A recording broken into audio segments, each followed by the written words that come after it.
Assalamualaikum warahmatullahi wabarakatuh. Bismillahirrahmanirrahim. Alhamdulillahirabbil alamin.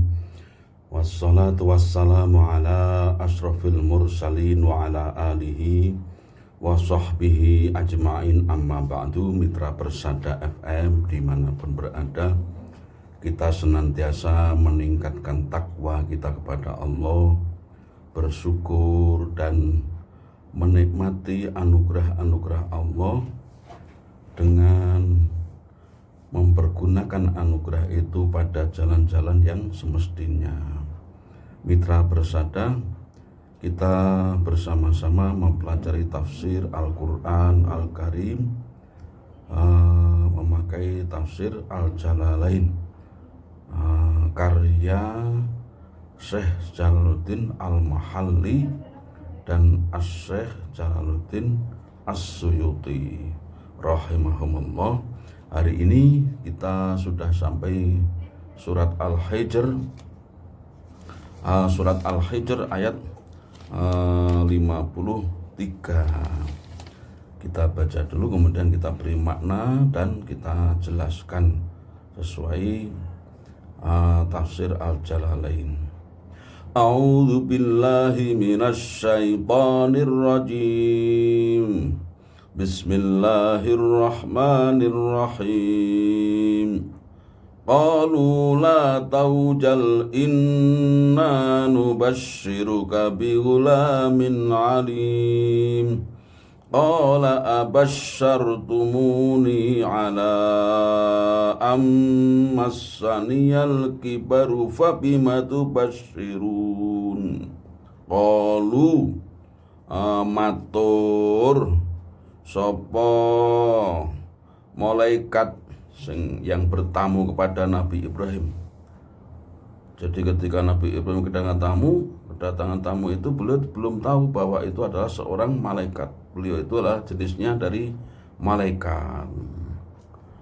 Kemudian seperti biasa, Kanjeng Nabi Ibrahim, ada tamu itu memuliakan betul, menghormati, menyiapkan makanan dan seterusnya. Ketika disuguhkan, tamu tersebut kok tidak mau makan, tidak ngomong, tidak mau makan. Kemudian di dalam diri Nabi Ibrahim itu ada perasaan takut. Jadi takutnya bukan main ya. Inna minkum wajilun gitu. Wajilun itu kan takut yang paling takut, jadi yang sangat takut. Para malaikat atau tamu tersebut matur la taujal, boten usah panjenengan susah, boten usah panjenengan wedi. Aila takhaf, inna setuhune utai kita niki iku rusulu rabbika, pinten-pinten utusane pangeran panjenengan. Waduh, malaikat ini gitu. Pantesan ndak dahar, ndak nunjuk gitu. Kadung disediain, ternyata ndak doyan makan, ndak doyan minum, tidak tidur, tidak capek, tidak lelah dan seterusnya. Iku nubasyiru paring kabar atau caos kabar gembira sapa kita kadateng panjenengan bihulamin kelawan badhe wujude seorang anak kecil alimin kang pinter, aizi ilmin kasirin, bocah niku benjing kagungan ilmu kang banyak sekali. Dalam Al-Quran itu, Mitra Persada, kalau Allah mensifati Nabi Ismail itu bihulamin halim, anak yang penyantun. Maknanya penyantun itu adalah sabar yang lebih. Jadi itu adalah Nabi Ismail kemudian menurunkan Nabi kita Muhammad SAW. Sedangkan saudara lain ibu dari Nabi Ismail itu Nabi Ishak. Abahnya kedua-duanya dari Nabi Ibrahim. Nabi Ishak itu di Al-Quran disebut bihulamin alim. Nah, anak yang pinter, yang cerdas. Nah, ternyata di antara dua sifat ini, cerdas dan pinter ini yang lebih unggul adalah yang di antara cerdas dan penyantun, ini yang lebih unggul adalah penyantun. Jadi kalau orang cerdas itu belum tentu penyantun, tapi kalau orang penyantun yang sabar itu dialah yang cerdas. Anak si gerusa-gerusu, pinter tapi gerusa-gerusu. Makanya keturunan Nabi Ishak itu salah satunya kan Yahuda menurunkan para Bani Israel. Orang Yahudi itu otaknya cerdas-cerdas sekali. Nah, sampai sekarang keturunan Nabi Ishak ini orang yang akalnya sangat cerdas. Sedangkan Nabi Ismail yang menurut Nabi Muhammad SAW itu penyantun. Bil mu'minina raufur rahim. Kanjeng Nabi itu wa kana bil mu'minina rahima. Bil mu'minina raufur rahim. Kanjeng Nabi itu terhadap orang-orang yang beriman itu rauf. Kanjeng Nabi itu sifatnya penyayang. Rahim rauf pengasih, rahimun penyayang. Jadi kasih sayangnya sangat tinggi. Menginginkan keimanan, menginginkan mereka itu pada beriman pada Kanjeng Nabi dan pada Allah. Persis seperti sifatnya abahnya, yaitu Nabi Ibrahim alaihissalam. Nabi Ibrahim itu inna Ibrahim lahalimun awwahum munib. Kanjeng Nabi Ibrahim itu salah satu sifatnya adalah Al-Halim, yaitu penyantun, awab, orang yang banyak bertaubat, banyak mendekat,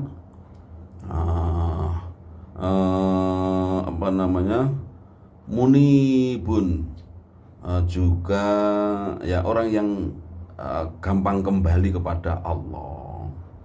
Ini ya, kalau bisa kita tiru sifat yang seperti ini. Penyantun, jadi sabar, kemudian awab, orang yang gampang kembali kepada Allah, kemudian munib, orang yang kembali juga, awabun halim, ya. Inna Ibrahim lah halimun awahum munib. Awabun orang yang kembali, artinya orang yang taubat, munib orang yang kembali. Ini adalah termasuk manusia yang punya sifat-sifat baik.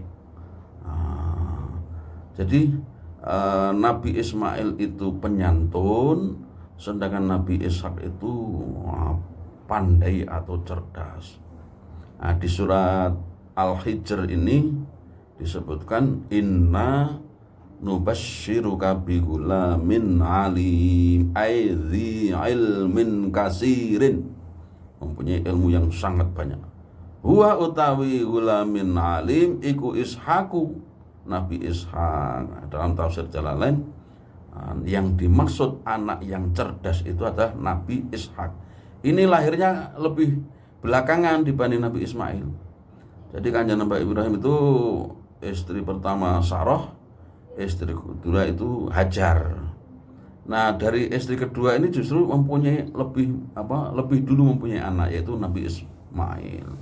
Kemudian diperintahkan untuk dibawa pergi ke Jurhum, dekat Ka'bah sana.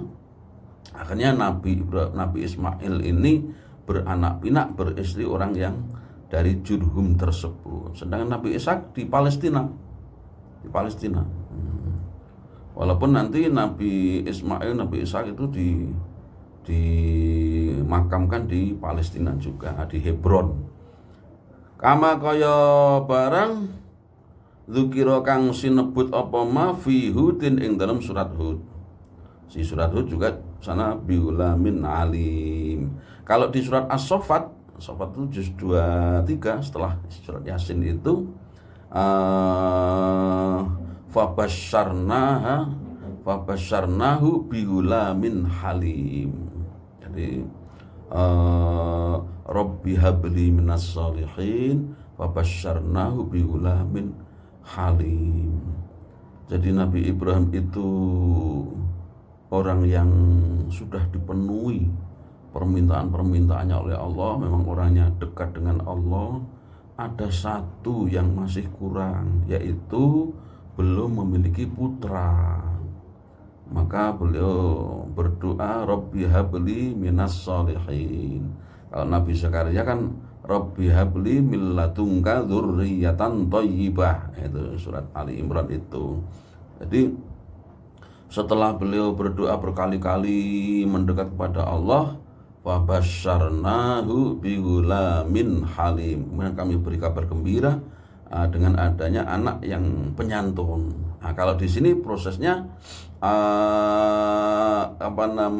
kejadiannya itu pertama malaikat datang. Kemudian jagongan disiapi suguhan.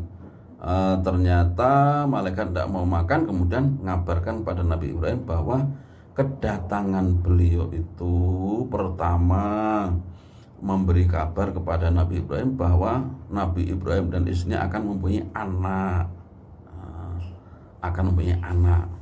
Anak yang kedua. Kalau yang kedua mereka bertamu itu tujuannya mau memberitahu bahwa kaumnya Nabi Lut akan dibinasakan oleh Allah, gitu. Karena Nabi Ibrahim dan Nabi Lut ini semasa ketika dakwahnya itu semasa. Mitra Persada, duluan mana Nabi Ismail sama Nabi Ishak? Ini kalau kalian lihat di Al-Quran, menurut Al-Quran melalui ayat-ayatnya itu lebih dahulu Nabi Ismail. Misalnya di surat As-Saffat itu kan cerita Nabi Ismail dulu, baru setelah itu wa basyarnahu bi ishaqa nabiyyam minas sholihin. Maka kami beritahu dia, kabar gembira kami berikan kepada Nabi Ibrahim dengan akan lahirnya Nabi Ishak, nabiyyam minas sholihin. Ini bunyi ini jatuh setelah kisah Nabi Ismail. Jadi kalau melihat seperti itu ya duluan Nabi Ismail. Dan banyak lagi dalil-dalil yang membuktikan bahwa yang pertama adalah Nabi Ismail, yang kedua adalah Nabi Ishak alaihissalam. Tetapi bangsa Yahudi tidak suka yang seperti itu. Bangsa Yahudi itu menyatakan dia kekasih Tuhan, dia anak Tuhan, dia orang-orang yang dikasih oleh Tuhan, ya paling dikasih lah keturunan Nabi Ishak. Sementara Islam keturunan Nabi Ismail, dari Kanjeng Nabi Muhammad, Nabi Ismail dari Nabi Ibrahim alaihimussalam.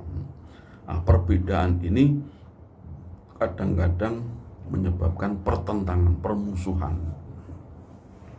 Ini ya bisa jadi sampai hari kiamat tetap seperti itu. Keyakinan itu tidak sama. Kemudian qala matur sapa Nabi Ibrahim, abasyartum ana ta paring kabar gembira panjenengan ni dateng kula bilwati kelawan anak, kelawan akan munculnya seorang anak laki-laki, ala ammasania ya, ing atase yen ta wis ngenani, wis ngepok ni ingsun apa alkibaru tuwa. Jadi apakah panjenengan paring kabar bilih kula badhe kagungan putra, bilih badhe gadah putra, di dalam keadaan kula niku sampun tuwa. Jadi ini adalah suatu gambaran ya, bahwa orang muda dengan orang tua itu ya tidak sama persis. Kalau orang sudah tua ya tidak seperti muda. Kalau muda itu kan apa-apa cepat, bisa semangat, bahkan masih bisa menurunkan keturunan. Kalau sudah tua ya, kalau laki-laki mungkin masih bisa, tapi kadang ada juga sudah males untuk membuat anak.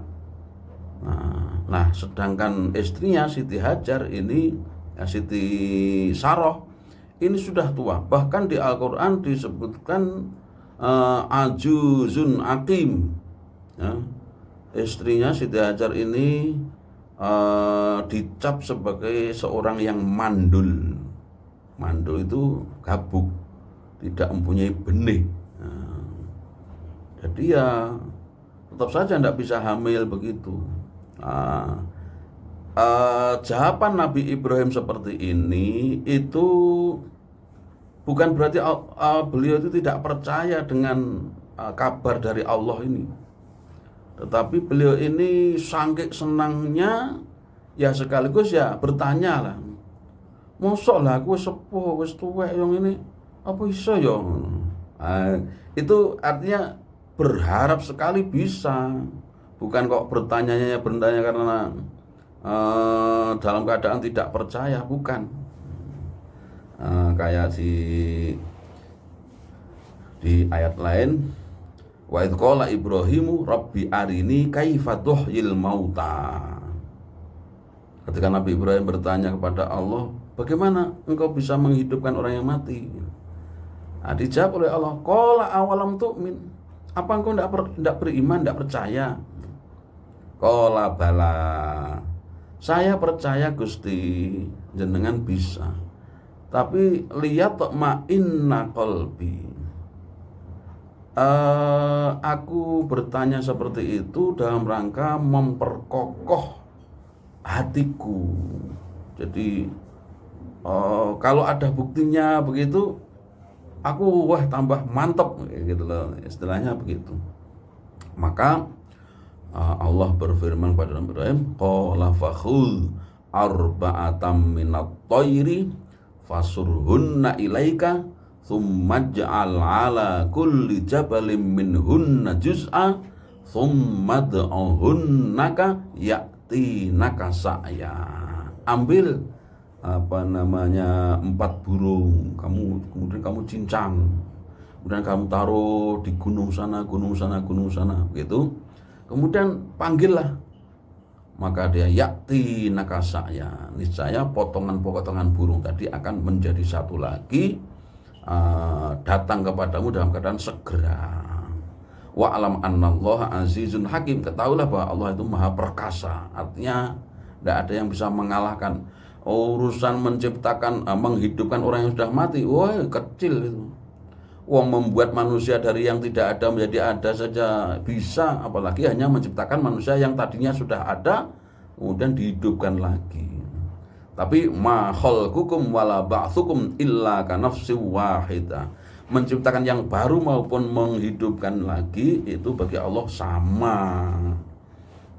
Bukan yang satu lebih mudah, yang satu lebih sulit, bukan, tapi dua-duanya sama. Masya Allah. Kita harus percaya bahwa manusia ini nanti setelah meninggal akan hidup lagi. Itu banyak dalam Al-Quran. Kalau yang saya ceritakan tadi Nabi Ibrahim tadi, itu yang dalil-dalil dari sifat binatang yang dipateni kemudian hidup lagi. Ada lagi yang orang dibuat mati atau pingsan 100 tahun begitu ya.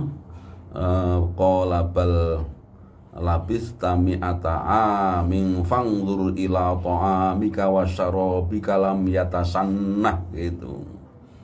Ada seseorang yang tidak percaya, apa bisa orang yang sudah jadi tanah begini hidup lagi. Kemudian dia matikan oleh Allah. Fa'amatahullahu mi'ata amin tsumma ba'atsa. Dimatikan kemudian dihidupkan lagi. Ditanya, "Berapa kamu waktu ada di sini?" Mungkin sehari, yauman au ba'dha yaum, atau setengah hari. Bal labista mi'ata am. Tidak hanya sehari atau setengah hari. Kamu di sini sudah 100 tahun. 100 tahun. Lihat tuh makananmu sudah berubah dan seterusnya. Khimarmu.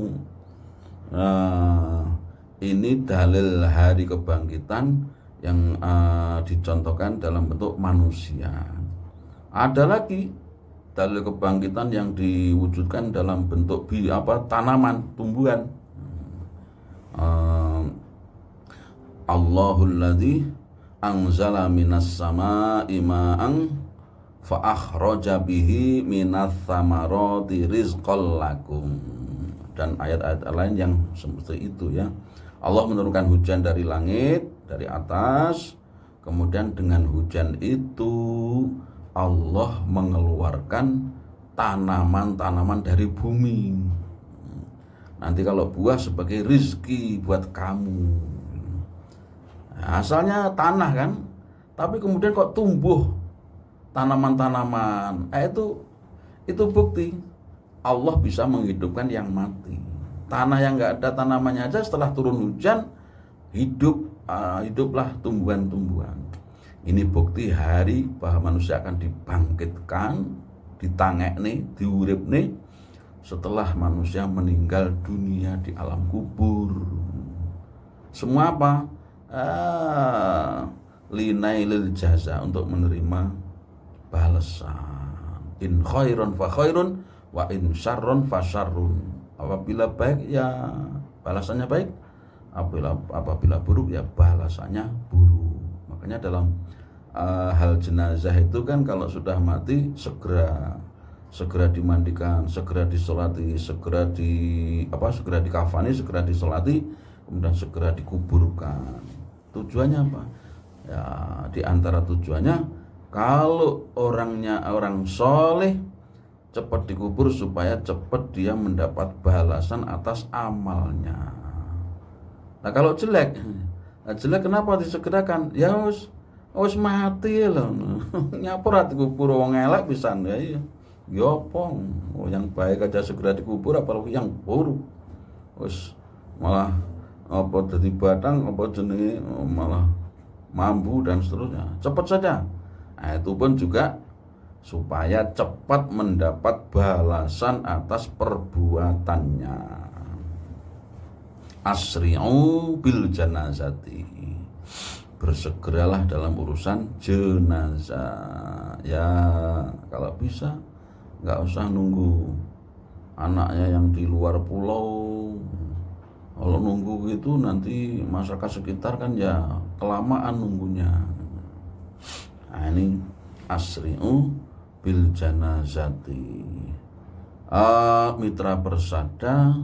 Kemudian ini wadulnya Nabi Ibrahim, sekaligus beliau itu napa kula gadah anak wong kula niku pun sepuh.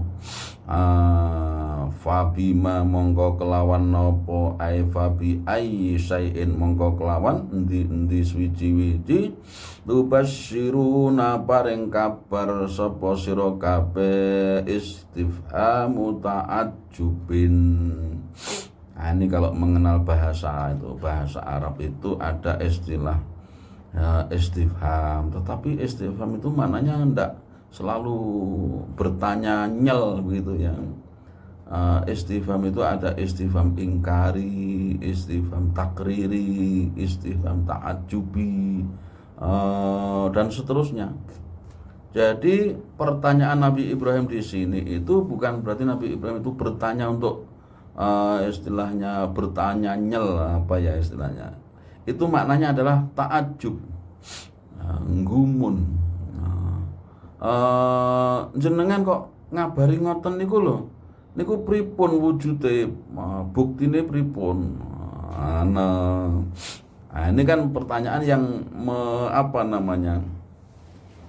mengais-ngais informasi terbaru lagi.